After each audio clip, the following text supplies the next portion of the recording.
Dapat pinag-uusapan yung problema nyo para magkaroon kayo ng kasunduan.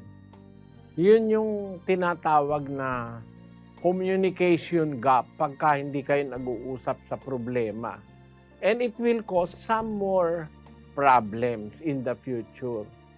Kaya kailangan pinag-uusapan. Alam ba yung nagalit si babae, nagalit si lalaki, bakit ba? Ano bang dahil ba't ka nagagalit? Di lutasin, gaya nung nakasulat sa Mateo na makipagkasundo ka sa iyong kaalit. So ang lahat ng problema dapat isesettle to the last detail para walang masamang mamamagitan. 5:25 nga sis Luz.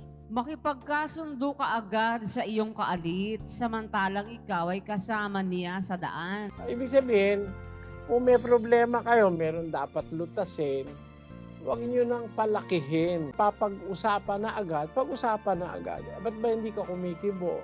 Meron ba akong nagawang kasalanan sa'yo? Ba't hindi ka ba kumikibo? Hindi, pag sinabi niya, kasi ikaw gano'n.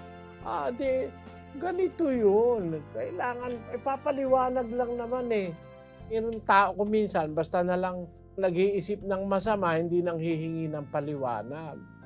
Sa mag-asawa, kailangan niyang laging may communication line na open.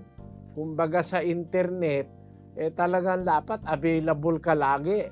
Huwag kang invisible, dapat available ka. Para kung merong komunikasyong dapat itawid sa'yo, dapat lagi ka naka-online. Ganun ang mag-asawa, dapat online lagi.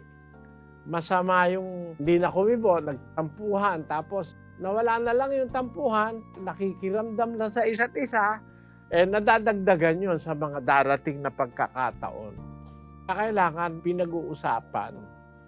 Kung may problema, kung merong mga dapat pag-usapan, pag-usapan.